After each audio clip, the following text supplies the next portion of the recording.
Bonjour Jean-Marie Herchereau, vous êtes le président de DIPA Burda, donc un groupe de presse allemand, d'origine allemande. Alors présentez-nous un peu les activités en France. Alors nous sommes éditeurs de magazines à centre d'intérêt pour la plupart. Nous avons quatre palettes ou quatre cadres à notre arc. La première est donc l'art de vivre, avec des magazines comme Saveur, Esprit d'ici, Saveur Thermomix, Slowly Veggie. Une autre palette d'activités, c'est l'actualité, avec un magazine qui a fêté ses 90 ans l'année dernière, qui est le Nouveau Détective. Ah oui. 90 ans, un jeune magazine, avec Horoscope également. Et puis nous avons une gamme de jeunesse, avec tous les magazines sous licence Lego et Playmobil. Et pour finir, l'une des activités historiques de la maison, qui est l'activité de loisirs créatifs, avec Burda Style, avec Fait-Main, Burda Patchwork et Burda Créatif. Alors nous sommes sur Expo Presse, donc le salon des marchands de presse. La part de la vente au numéro est importante dans votre groupe? Elle est primordiale pour nous. L'essentiel de notre revenu vient de la part de la vente au numéro. La publicité est présente, oui, avec certains titres dans l'art de vivre, mais très peu présente. En gros, si on doit faire une répartition, on est à plus de 80% de notre chiffre d'affaires qui vient de la vente au numéro. Donc le réseau est important. Malheureusement, le réseau a tendance à perdre le nombre de marchands de presse baisse chaque année. Comment faire pour amener malgré tout vos lecteurs vers les marchands de journaux? Alors, nous sommes avant tout spécialisés dans des magazines qui s'adressent à des communautés, à des passionnés. Donc nous faisons des magazines pour des passionnés, avec des passionnés d'ailleurs. Et ces magazines de passionnés, on retrouve ces communautés en ligne. Ce n'est pas quelque chose de nouveau, mais en tout cas de plus en plus présent dans notre vie. Et nous avons ce challenge de faire rentrer dans les points de vente des gens qui ne connaissent pas les magazines, parce que nous avons malheureusement, ou heureusement, parce que c'est une possibilité de croître, des jeunes gens ou des personnes qui ne connaissent pas. Donc nous essayons au travers, en parlant directement aux communautés sur le web avec les outils des réseaux sociaux en particulier, mais aussi des newsletters adaptés, une communication, des outils aussi d'accompagnement pour expliquer les techniques que nous mettons en avant. Nous allons par exemple faire une vidéo de feuilletage du magazine à chaque sortie de nouvelle parution pour aller dans les communautés, faire connaître le magazine et ramener vers les points de vente ces membres des communautés qui ne nous connaissent pas. Et ça marche? Alors ça marche, oui. Alors ce qu'on voit, le travail est important, puisque nous avons fait une enquête au travers de ces communautés en 2016, où nous avions demandé aux membres de la communauté couture comment elles connaissaient, si elles connaissaient notre magazine, et si elles nous connaissaient au travers de quels médias. 10% d'entre elles nous disaient connaître nos magazines au travers d'Internet. Nous avons refait la même étude à la fin 2018, on a été à 19%. 19%, donc vous avez doublé la notoriété finalement voilà. de vos titres sur Internet. Et on est dans un outil de transformation où on apporte le service pour aller leur dire allez dans les points de vente. Chacune de nos vidéos mentionne à la fin un outil qui est qui permet de retrouver le point de vente le plus proche. Trouver la presse ou... Jeans, par exemple. Voilà. Je regrette que ce ne soit pas des outils génériques qui s'adressent à tous les amateurs de presse, parce qu'un lecteur, il ne fait pas de différence entre une société de messagerie A ou une société de messagerie B. Mais bon, on n'a pas été capable de se fédérer pour essayer d'intéresser les lecteurs. C'est dommage. Voilà. Mais effectivement, le but pour nous, c'est de faire vivre les communautés, leur dire que nos produits existent, et surtout apporter au sein de la communauté un dialogue qui font que ces membres de communauté sont nos meilleurs ambassadeurs. Donc il y a...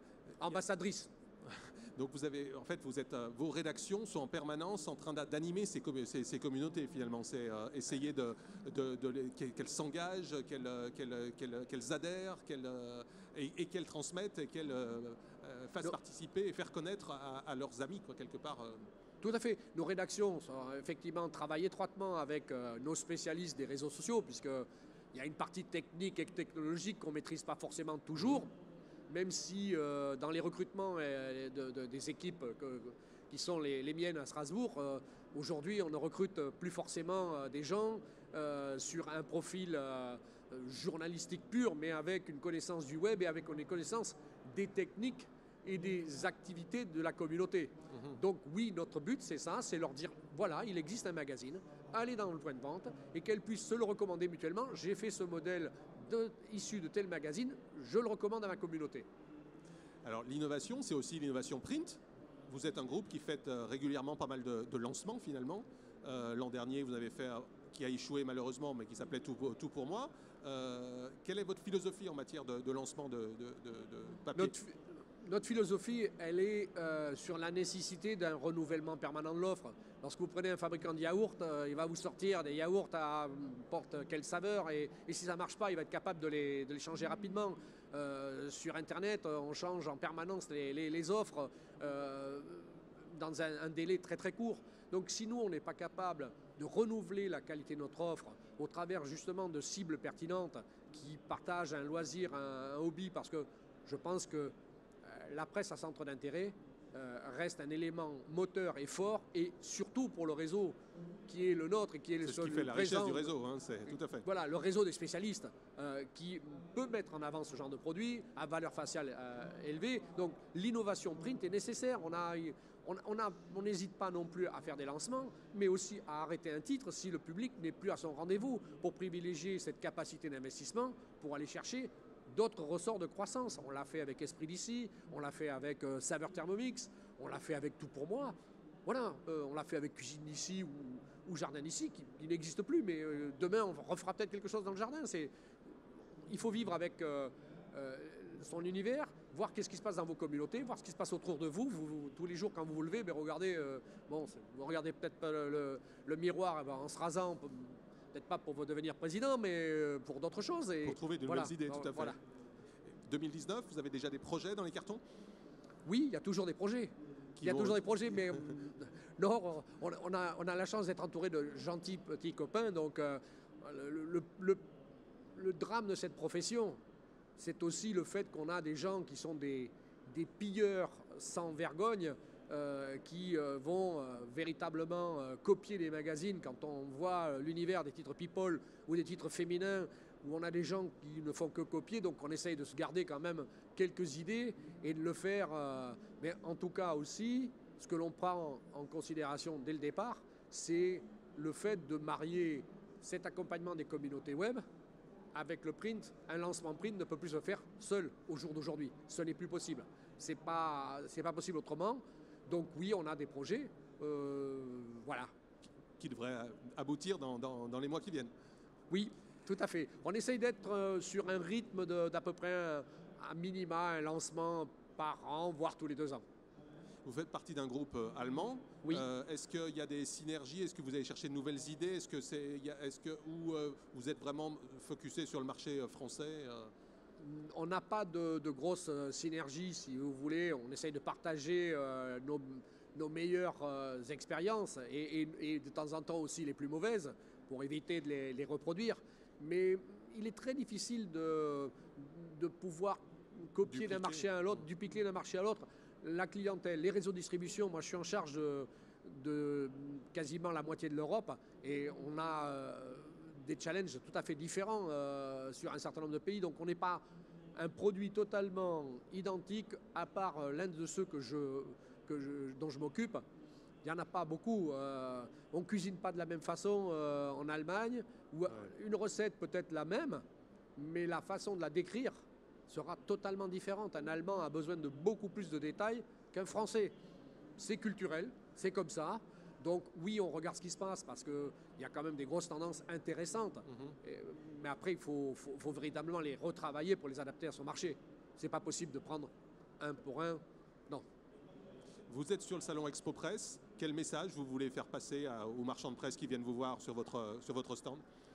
Ah bien que nous sommes très attachés à ce réseau, qu'on défend bec et ongle depuis, pour ma part, très longtemps, puisque c'est depuis 1981. Donc on a besoin de ces spécialistes de la presse qui proposent une palette de titres importante. Et surtout, c'est leur dire, soyez encore plus actifs envers les gens qui rentrent dans votre point de vente, apportez-leur le conseil et aidez-les à faire le choix en leur évitant d'acheter des titres de peu d'intérêt qui finalement font qu'ensuite le consommateur ne revient plus dans le point de vente. Parce que quand on achète un clone X ou Y, il y a un effet fortement déceptif. Donc le marchand de journaux a une capacité de faire ce genre de choses en disant, voilà, il y a une forme... En librairie, on recommande souvent ces auteurs ou ces coups de cœur. On ne voit pas trop en presse. Il faudrait peut-être qu'on le fasse beaucoup plus. Donc votre message, c'est faites-le. Faites-le, tout à fait. On est dans l'action, on n'est pas... Il faut aller de l'avant, sinon on tombe. Merci. Écoutez, Jean-Marie Archereau, bon salon. Merci.